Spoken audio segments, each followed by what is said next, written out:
बिस्मिल्लाहिर्रहमानिर्रहीम। शुरू अल्लाह के नाम से जो नहायत मेहरबान और रहम करने वाला है। अस्सलाम वालेकुम माय यूट्यूब फैमिली।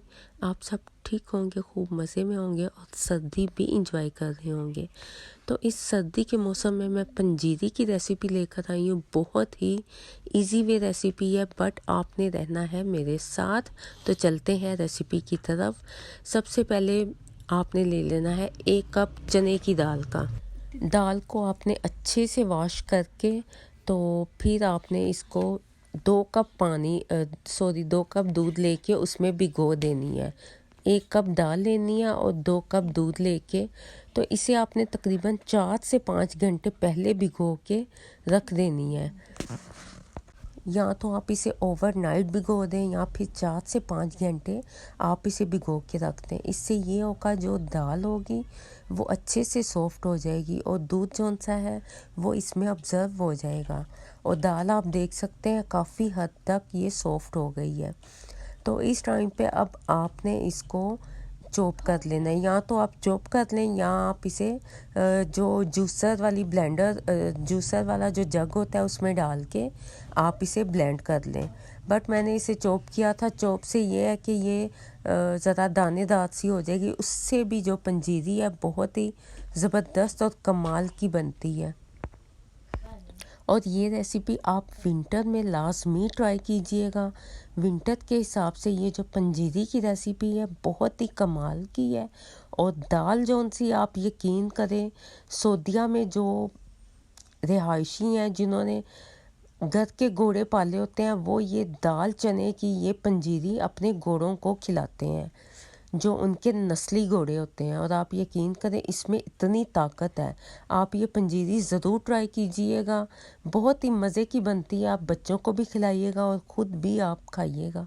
और इसमें ड्राई फ्रूट्स भी कुछ इतने ज़्यादा नहीं जाते, बट ऑप्शनल है। आप चाहें तो इसमें ड्राई फ्रूट्स भी ऐड कर सकते हैं। और आप देख सकते हैं मैंने काफ़ी ज़्यादा इसे दूध इसमें जो एक्स्ट्रा बचा था वो भी मैंने इसमें ऐड करके तो इसे मैंने अच्छे से ब्लेंड कर दिया था। और आप देख सकते हैं डट फट सी, मतलब कि ये दानेदार सी हो गई थी। तो इस टाइम पे अब आपने इसे एक साइड पे रख देना है। ये हमारा मिक्सचर रेडी है। तो अब आपने ले लेना है एक पैन। इसमें मैंने थोड़ा सा ऑयल डाल दिया। अच्छा, इस टाइम पे मिक्सचर आप देख लें, चेक कर लें, इसकी कंसिस्टेंसी आप चेक कर लें कैसी है। तो इस टाइम पे आप चाहें तो ये देसी घी भी ले सकते हैं, चाहे तो आप डालडा घी में भी इसको फ्राई कर सकते हैं। एक कबाब की शेप लेके आपने इसको घी में या ऑयल में फ्राई करना है। तो इसको मैंने सबको जितने भी ये मैंने बैचेस बने थे 3 या 4 बैचेस में मैंने ये सारे बना के तो इसको मैंने फ्राई कर लिया था। आपने इसे गोल्डन करना है, लाइट कलर बिल्कुल नहीं रखना ताकि ये कच्चे ना रह जाए। तो एक साइड पे जब ये इसका कलर आ गया तो फिर आपने इसको उल्टाना है और इसकी साइड चेंज कर देनी है। मैंने ये डालडा घी लिया था जो हम कुकिंग के लिए यूज़ करते हैं, बट आप अगर चाहें तो देसी घी भी यूज़ कर सकते हैं, क्योंकि देसी घी का जो टेस्ट और फ्लेवर है बहुत ही कमाल का होता है और उसकी खुशबू भी बहुत ही मज़े की आती है। तो आप देख सकते हैं इसका कलर मैंने काफ़ी हद तक गोल्डन सा कर लिया है। तो इस टाइम पे आप इसको निकाल के एक प्लेट में रख दीजिएगा। तो मैंने 2-3 बैचेस में इसे फ्राई करके तो इसको आपने उल्टा पुल्टा के फ्राई करके तो आपने इसे निकाल के रख लेना है। तो अगर आपको मेरी ये वीडियो पसंद आ रही है तो लाइक वीडियो को लाजमी कर दीजिएगा। जो मेरे चैनल पे न्यू है काइंडली सब्सक्राइब ज़रूर कर दीजिएगा और साथ लगे बेल के बटन को भी प्रेस कर दीजिएगा ताकि मेरी हर न्यू आने वाली वीडियो का नोटिफिकेशन आप तक पहुंच सके। तो आप देख सकते हैं, बट आपने इसको मोटा मोटा नहीं रखना, चम्मच के साथ ही आपने इसे प्रेस कर देना है। फिर ये है कि ये फिर पतले से कबाब की शेप में बन जाएंगे और अच्छे से कुक हो जाएगी ये जो हमने शेप बनाई है।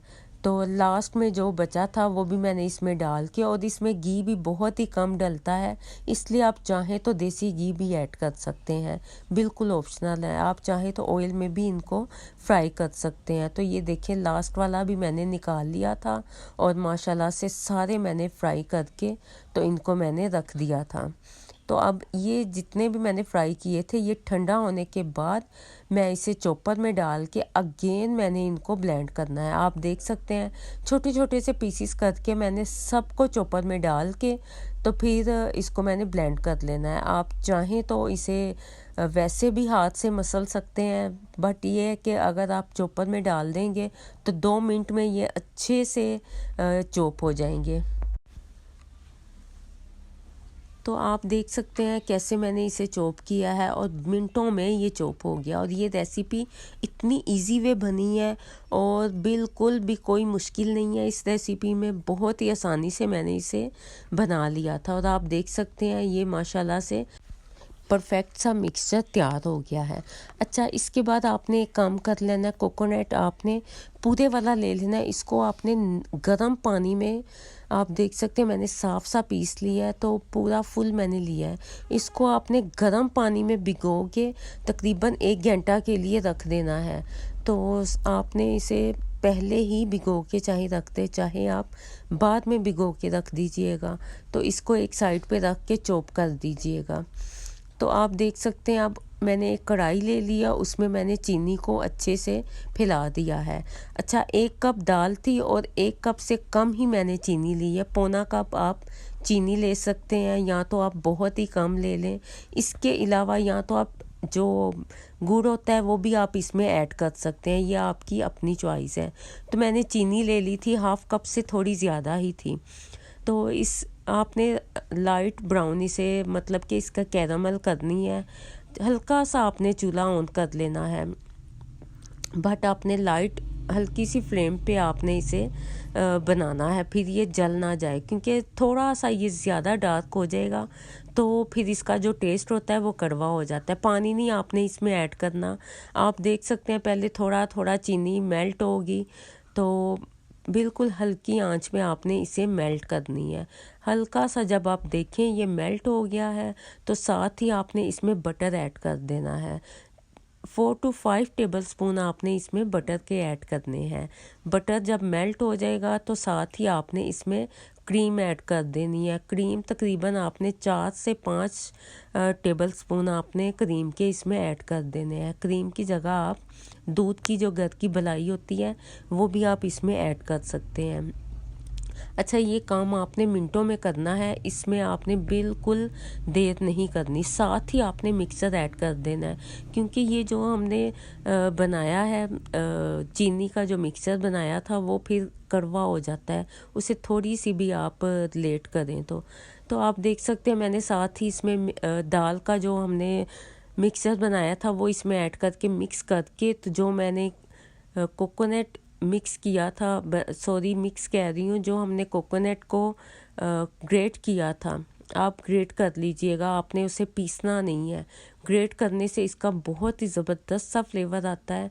तो इसमें आपने कोकोनट को ग्रेट करके तो वो भी आपने इसमें ऐड कर लेना है।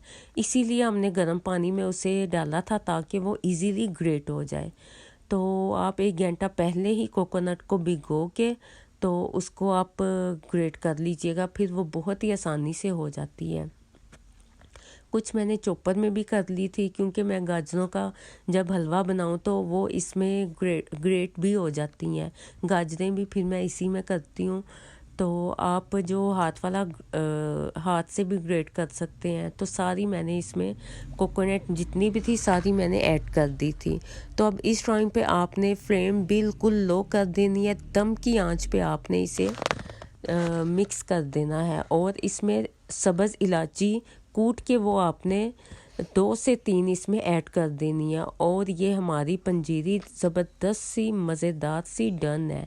आप इसे इंजॉय करें चाय के साथ, या फिर सुबह नाश्ते में 1 कप दूध के साथ आप 3 से 4 टेबलस्पून चम्मच जितनी आप चाहें आप इसे खा सकते हैं।